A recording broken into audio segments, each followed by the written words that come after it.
Hello and welcome. This is Pastor Deborah, Agape Love, Love is Here Ministry. And this is the introduction to the webcams, to all the videos. And I wanted to introduce you to me before you got started. And I wanted to talk to you a little bit about what the webcam series are going to be about. I wanted to let you know that the first series is going to be a rediscovery series. And as we travel through and we learn and grow, there'll be more and more series of rediscovery. I want to let you know that I'm in a battle. I have been highly trained and educated, and I am coming to you as a partner and ally of the most highest and mightiest general there ever is, Agape Love. I like to use the analogy that in World War II, in order to set millions and millions and millions of people free, an entire continent, nations, and resources, and the next generations and the next generations. It took allies and partners from many, many nations, highly trained in many different areas, all coming together for one purpose: to set people free. Free people cannot stand the thought of other humans and humanity being in bondage and slavery and can't get free. So I serve under a general. Agape Love, Love is Here. Agape Love is the most powerful general there ever is. It will take you beyond all borders, through every nation. It doesn't need any papers. It travels in a world that most people don't understand nor see. I am sort of a resistance fighter, an underground fighter, but I'm also out in the open, a teacher. And these videos on webcam are going to be teaching lessons. There'll be many different series that will come along to help you. And I hope that you enjoy them and that you get to know me and you get to know yourself and you get to know others. So enjoy the webcam videos. Some of them have different lengths, but the main goal of each one is to bring hope and encouragement to you, the person that you have not yet met, the person that has been hidden from most of yourself, but not from others, and to help you discover that there is more to you than you know. And because I am a trained fighter and I work very closely with Agape Love, we're going to be doing setting some things free. If you've ever watched any of the World War II stories and how Europe was invaded, some of the countries invited the people in. Some people welcomed. Other people did not have a choice. And yet they all ended up in the same place, bondage, to something that was more powerful, more vicious, and tormenting, and vexing. So here we are. Since humanity began, we have had problems in our hearts and our minds, feelings and our emotions. And boy, we have tried to figure it out. And there's a good article, a video that you can watch called Equal Partners, because a lot of us don't understand what is going on with us. Why do all the problems that we all want to solve and live in peace and harmony and have a wonderful life, why can we not solve them? There are so many smart and intelligent people all over the world in every nation, going to school, learning, trying everything they know how to help humanity. Their hearts are so wonderful that they love and they don't like to see anybody hurting and vexed and tormented, and they're trying with every ounce of knowledge they have to figure it out. And there's resistance fighters such as me that we know you have to have something stronger than what we know. Throughout history, most of humanity believed in a connection to a higher power. And that higher power was a loving higher power. And it wanted to help us. And it wanted to touch us and caress us and be a part of our lives. Well, somehow things got messed up. And we no longer really invite a higher power into our lives to help us. And we have turned mainly to other ways, which is working some. We are getting some results. But this enemy that's unseen, that continues through thousands and thousands of generations, doesn't seem to end. The war is never solved. There's little breaks every now and then, but it goes on. Everybody's asking the question, how do I stop it? How do we end this unseen war that attacks us, that attacks our children and our loved ones? How can we find peace? How can we get along with each other? And yet there's no answers. Humanity seems to be trapped in bondage and slavery to unseen enemies that it cannot see or hear, doesn't believe in. So it has no answers. And we all put along trying to figure it out. We're trying so hard. Every nation is trying. Every educated person, every mama, every father, everybody. We even got dogs and animals trying to help us and love us and support us. All of our spiritual leaders are trying to help us. We're all trying to be free, and we're trying to get somewhere, but we don't know where, and we don't know how to get there. So I'm here through these videos to help you. I am a special person. As I said, I'm a resistance fighter. I go undercover. I travel in that unseen world, unseen realm. I also travel in the natural realm. And I live in a home. And I do a lot of other things. But I am a soldier in a war as an ally, desiring that many others come along with Agape Love to help set people free in every nation from an unseen invader that has set up, entrenched itself, embedded, entombed itself in our lives, whether it's in our spirit, our soul, or our physical body. And it rules us and reigns us and torments us into deep slavery and bondage. And we don't know how to get free. So hopefully these webcams will begin to give you hope that there is freedom and to rediscover ways that have been long forgotten so that we can come together as allies and partners in a world war that crosses every nation, every boundary, and we can defeat this enemy that has tormented humanity since its beginning. And we will learn how to fight back, how to resist. We'll know it when it shows up, and we know what its goals are. So enjoy all the webcams. I hope to get better at this. This is kind of new to me. I'll still keep making the videos, and if you want to email me or contact me, you are welcome to.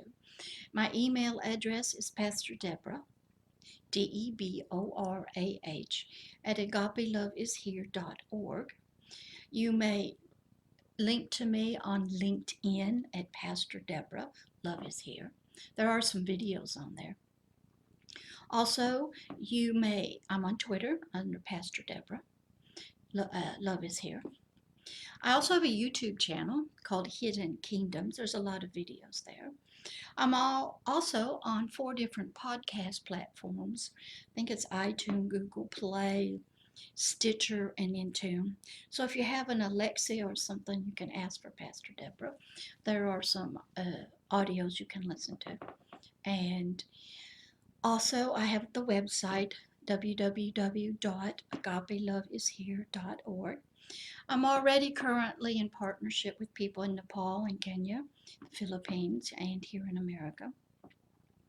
And if you wish to call me on the phone, text me. Now, I do not have a smartphone, so I'm not up there yet. at 1-850-501-5040. That is Central Time in the United States of America, Pensacola, Florida, which happens to be about 3 hours east of New Orleans. Beautiful beaches, kind of hot right now, but been here a long time, and I am learning how to do this webcam stuff. So hopefully I'll get better and I will be able to teach better for you. So enjoy each video, and please feel free to email me with questions. I'll get back to you. We got a war to win and people to set free. You are invited to become an ally, a highly trained soldier, and a partner with the mightiest general there ever is, Agape Love, and help set people free. Love always and forever, Pastor Deborah.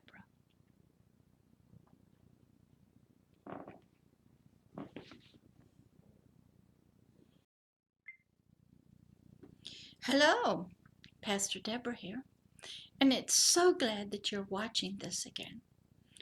And I wanted to tell you I have enjoyed having you come and sit before me and to listen and to learn. Today I am going to take us back into time. We're going to become time travelers. Don't even need a time machine, but we're going to travel. We're going back. Back. Before we start though, I want you to look what I'm wearing. I have a crown on because the name of this video is The First King and His Kingdom and His Crown. So let's get ready to take a trip back into time. All of us have heard and seen the historical evidence of ancient civilizations throughout the world. We've seen the drawings, the hieroglyphics, the pyramids, and we always are asking, what in the world were they thinking? What did their symbols mean? What were they like? Well, we're going past them, back into some hidden areas. How many of you know that every civilization, every culture has a story about a flood? Oh yeah, everybody's got a story about the flood. We hear many different tales about it, but we're going past that.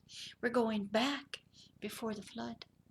We're going back thousands and thousands of years before the flood.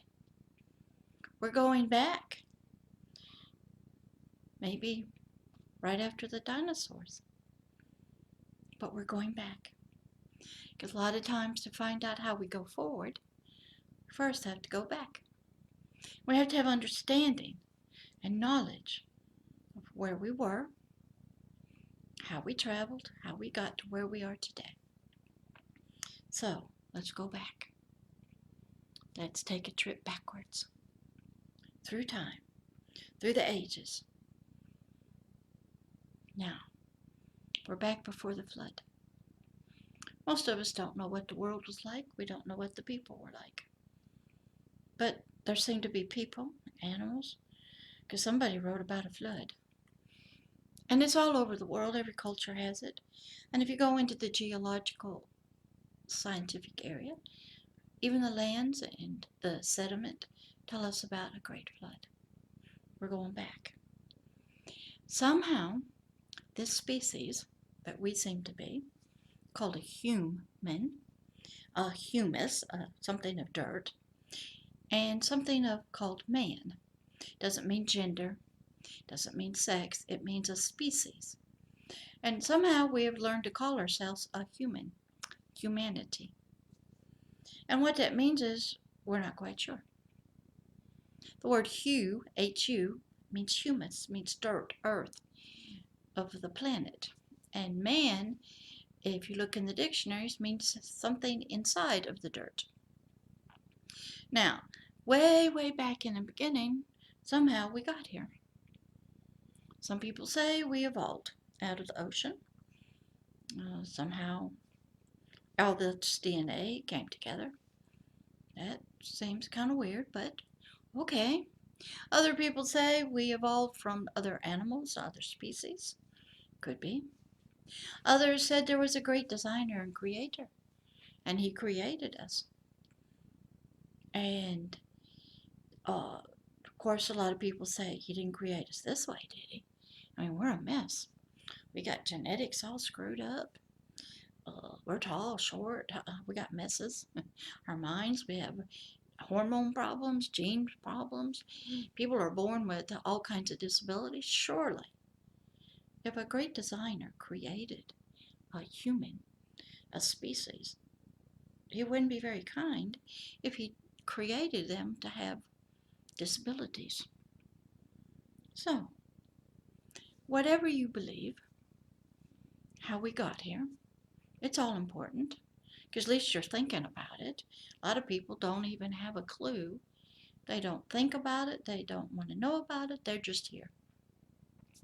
So we're back in time now. Somehow a human came to this planet. Now, if you read a lot of different faith books and a lot of books by other people that are very spiritual, they will tell you that some great designer, creator, created a human. And there's records and there's books about how and when a human came to this planet. And some people have studied that and they go, why would they want to put a human on this planet? What was this planet? So a lot of us don't even have a clue of what we're doing here. And most of us aren't very happy being here. And then some of us are trying to get off the planet and go to other planets. So most of the time, we don't even think about it. We just put along our life and try to do something. But in this series, we need to go back. If there was a creator, a great designer, what was his purpose for creating a human? What was this human to be like? Could he help us, or could this designer give us any kind of clues of something? So if you read many different books, there's many different schools of thoughts, philosophies, concepts about this. And there's fights and arguments, and there's legal suits, and there's lawsuits, and science versus religion or spirituality. Oh, this stuff's gone on for so long. And some of it has to do with money, and it has to do with a belief system, and how you're going to train children. But Pastor Deborah done a lot of thinking, a lot of praying, a lot of studying. And she's read a lot of the Hebrew Bible. And of course, the Hebrew Bible, a lot of people say it came out of ancient Egypt, which she studies. But ancient Egypt came out of other ancient civilizations. So we all go back. And we just keep going back and we learn and we read about different civilizations. This is what Pastor Deborah has come to believe after many, many years, that there was a great creator. And he created everything. If you get on the website www.agapeloveloveishere.org and you go to the video section called Story Time in the Garden, I am telling stories about this creator and how he was a very lonely guy. And he had all this knowledge and wisdom. It was full and pregnant, just life itself. And one day he decided, I'm awful lonely in here. Got all this wonderful stuff, but nobody to share it with. I am love, but I got nobody to love. I want people to know about me, but there aren't any people. So in the story time in the garden, You're actually in the spiritual Garden of Eden with Pastor Deborah. And all the living creatures, you'll meet Wilbur and the bluebirds and the great lions and the chickens and the turkeys and the singing flowers. They too have to learn about this Creator. So we're back now, and we are back with this Creator. And before he came out of his closet, and from being a lonely, lonely being or something, he had to think a lot. Oh, his words were powerful, his imaginations were so creative. But he had to be very methodical. As any architect or designer, you don't just step out willy-nilly and start building. You sit and plan, you see the picture, you have a vision of what you want.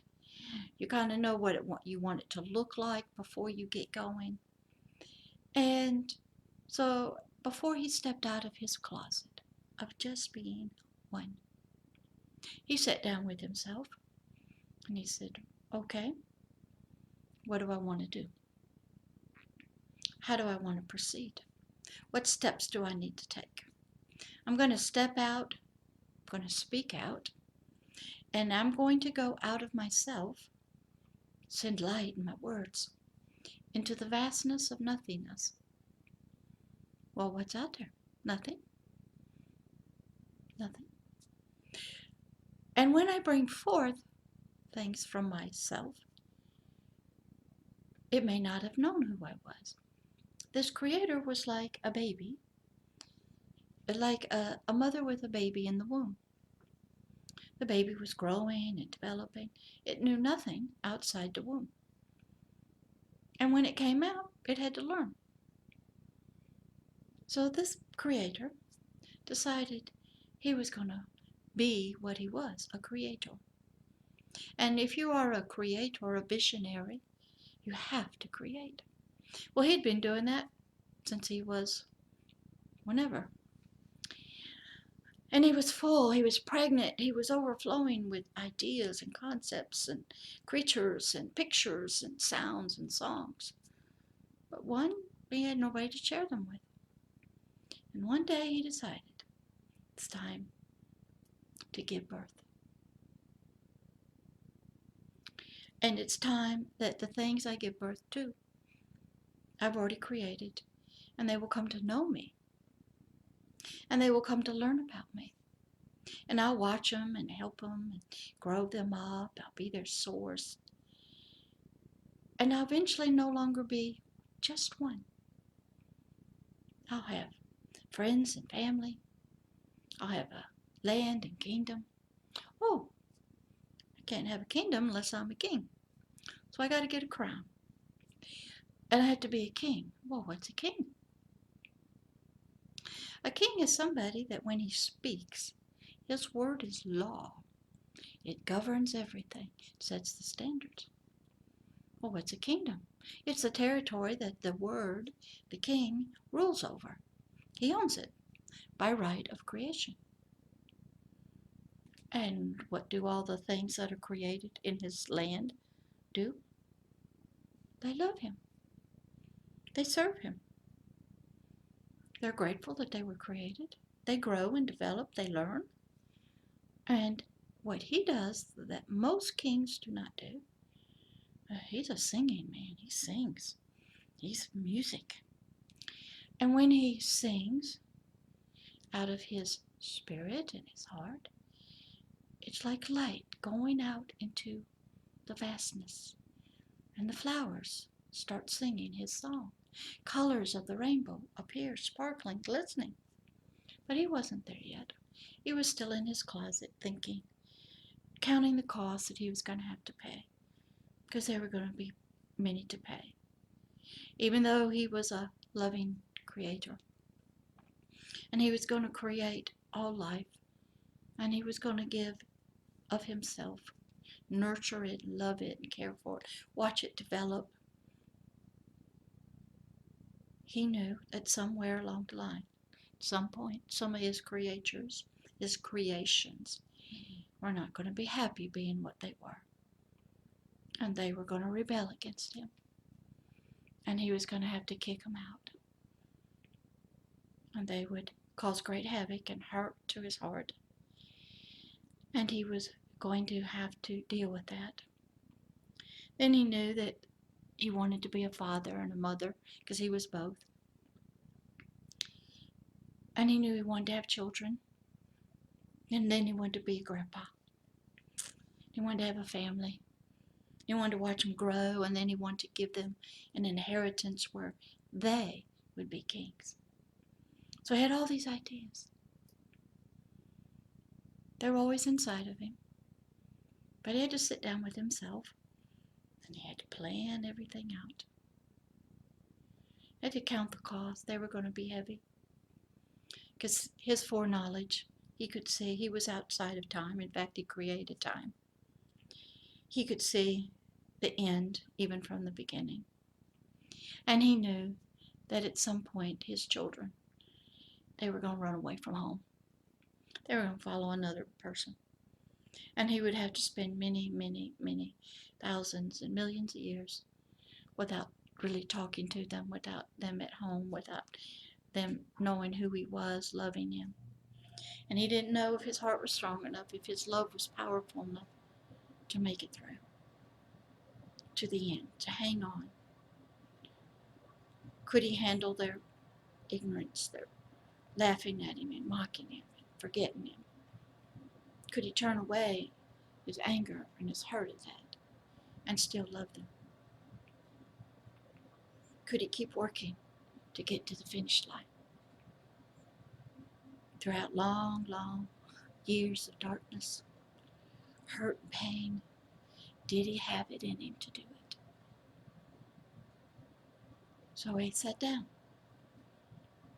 and he figured out and he thought, can he pay the price? Family was going to cost him.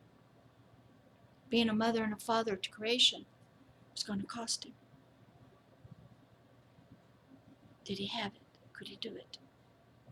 Did he have enough love to take the hits, suffer the long, long loneliness of wanting children and family and not having them, and watching them be hurt and destroyed? But he said in the end it would be worth it. Then he thought about, okay, what am I going to be? Who will they look to me as? Who will they know me as? Mother, Father, God, spiritual being? So he had to sit down and think of all his different names, all his different characters and identities. See, he was one, but he was many. And he had a lot of different personalities, but he was one. He was whatever we would need him to be, or creation would need him to be, at the time we needed him. Don't ask me how, but that's him. Then he had to have clothes to wear. You can't come out of your closet but naked.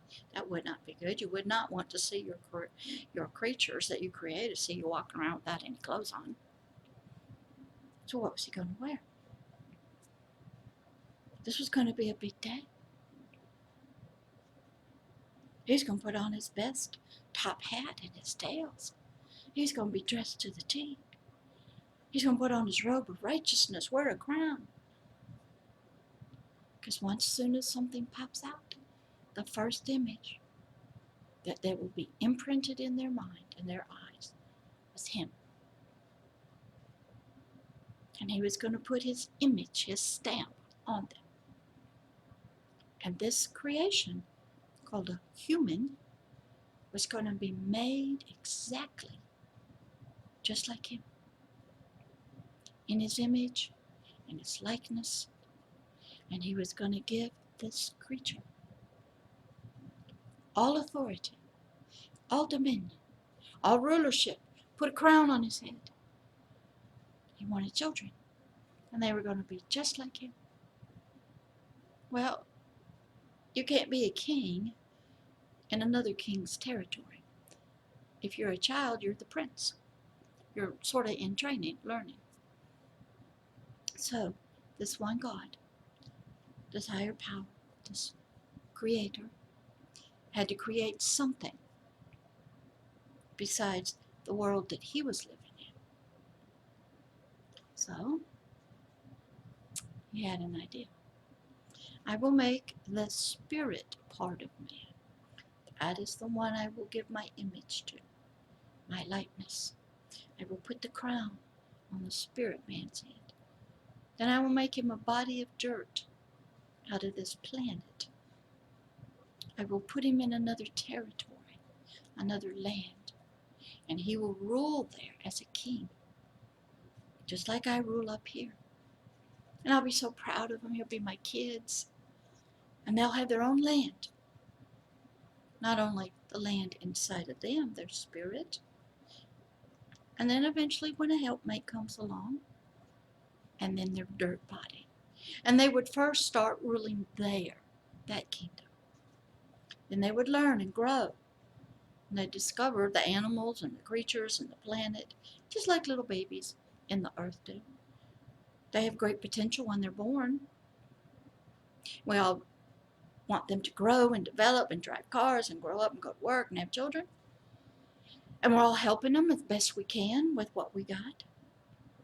And the little child is growing. And one day, we all hope, he's no longer a child. It's legal over 18. And now all our work as a parent is done. And we sit back and we just glory and what all our training and nurturing and mothering and fathering and school has done. And a product, a great creation comes forth, an adult that can manage the world, businesses, have its own family, and the parents are so happy. So that's sort of the basic beginning. The crown that I'm wearing just represents that it sits on your spirit, that part of you that's not of this earth. That part was created to be the exact image, likeness of its father and mother. The father part of the Creator was all authority and power.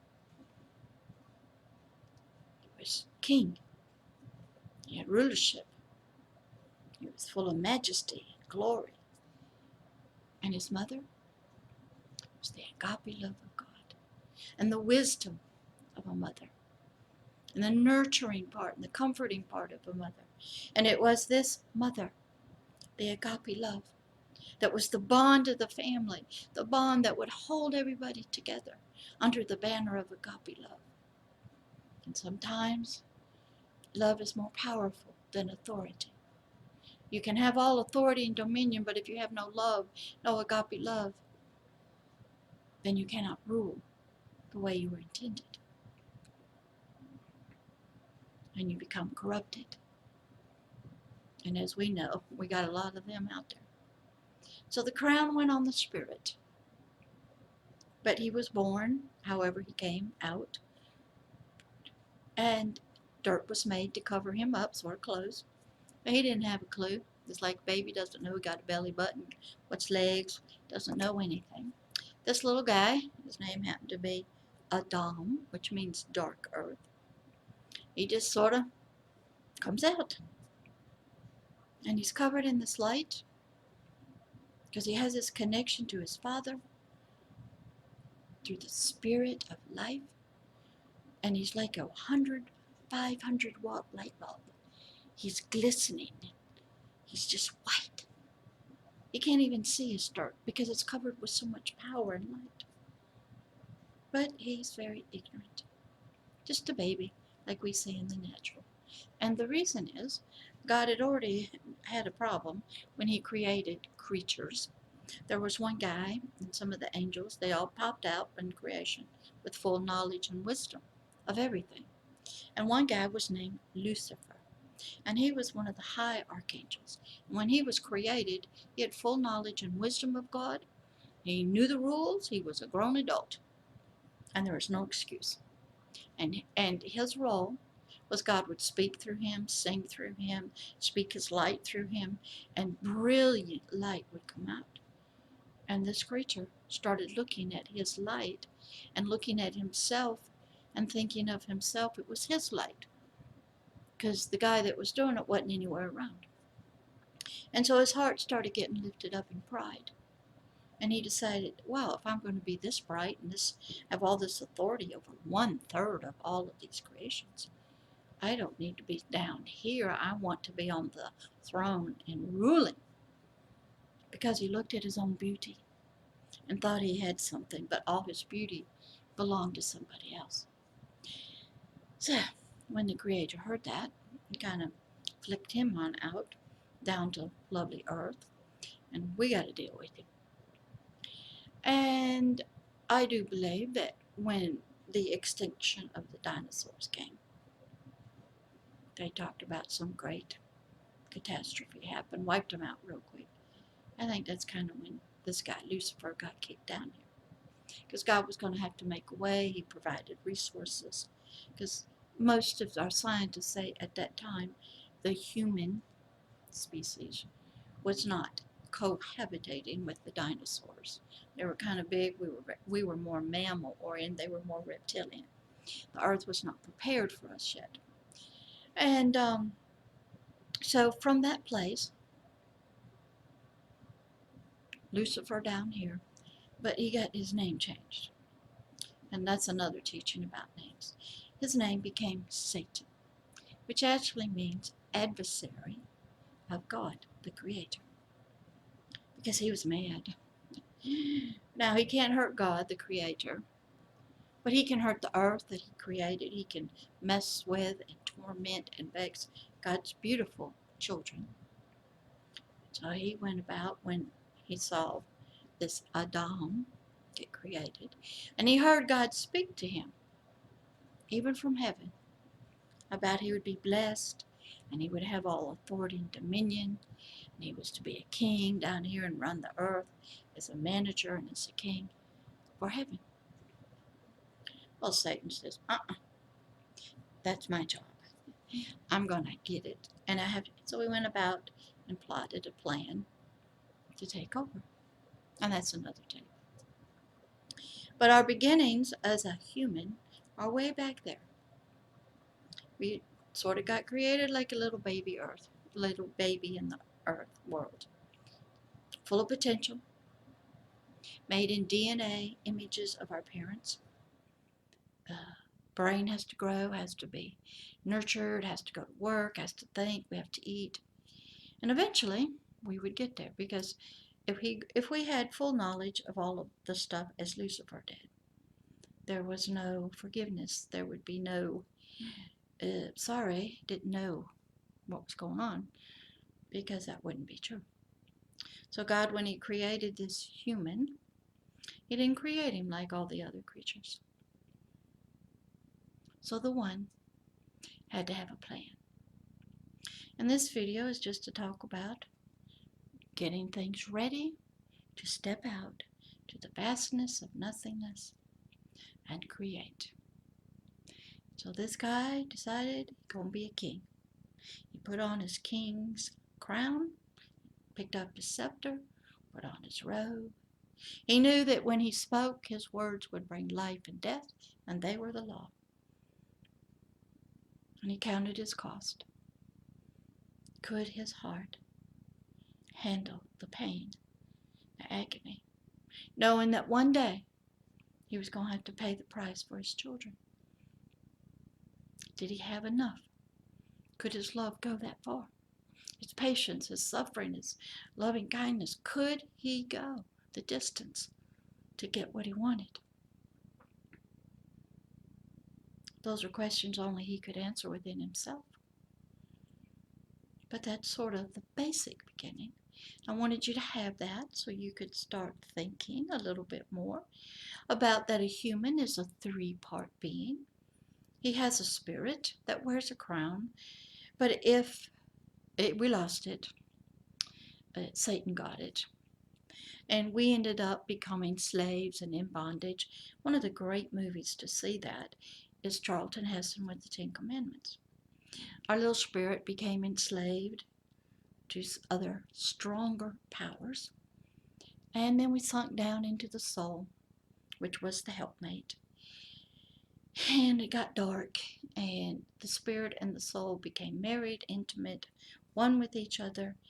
But the soul was the king now. the ruler. Wherever it went, the spirit just had to follow. Because not only did the spirit lose its crown, but it lost its light, lost that spirit of light. Its clothes went, it got butt naked, so to speak. It had no light. Just a sad, sad spirit. And he sunk down into the deep flesh. And the flesh was connected to the earthly body. And the spirit was a mess. And there was no light coming in, no knowledge, no growth.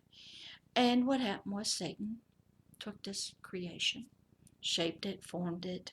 He got his family, made in his image, an adversary of God. And his likeness, filled with hate and rebellion, doesn't like truth and light, angry and jealous of stuff, wants revenge, wants to kill people. Can't kill a spirit, though. And so mankind became Satan's children with his nature. Of course, we didn't know that. We were ignorant. Like a little baby, he doesn't know what he is, doesn't know what he's doing, just lives in a family, and at the end of when he comes adult, he's got what he's got. And most of us lived in toxic families, and they shaped us and formed us.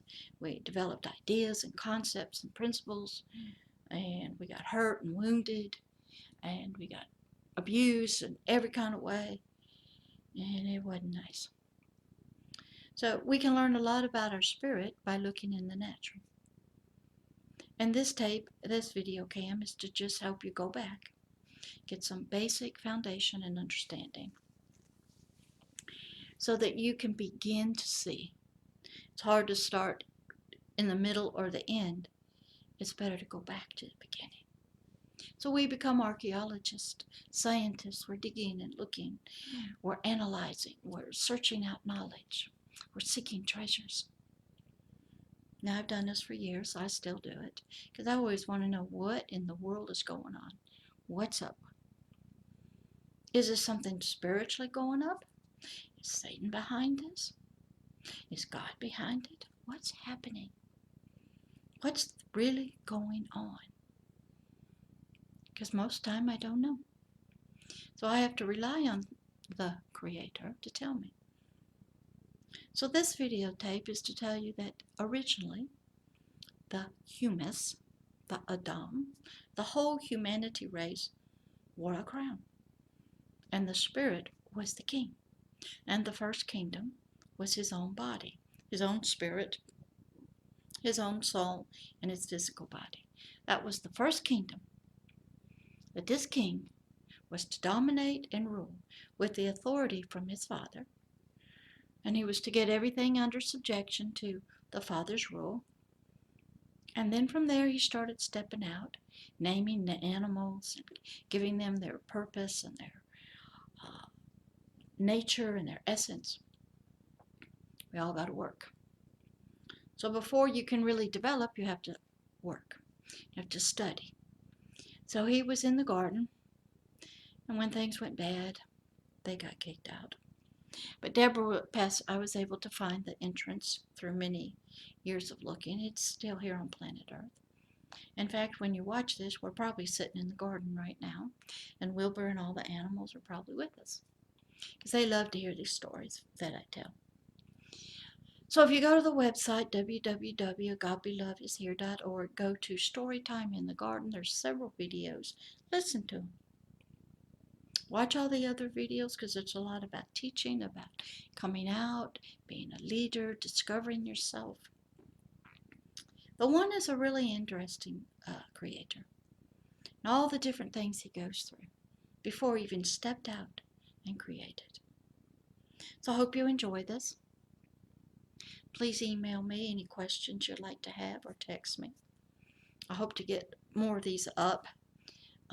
I'm sort of overflowing with this stuff. I'm not real good at all the lighting and the sound yet.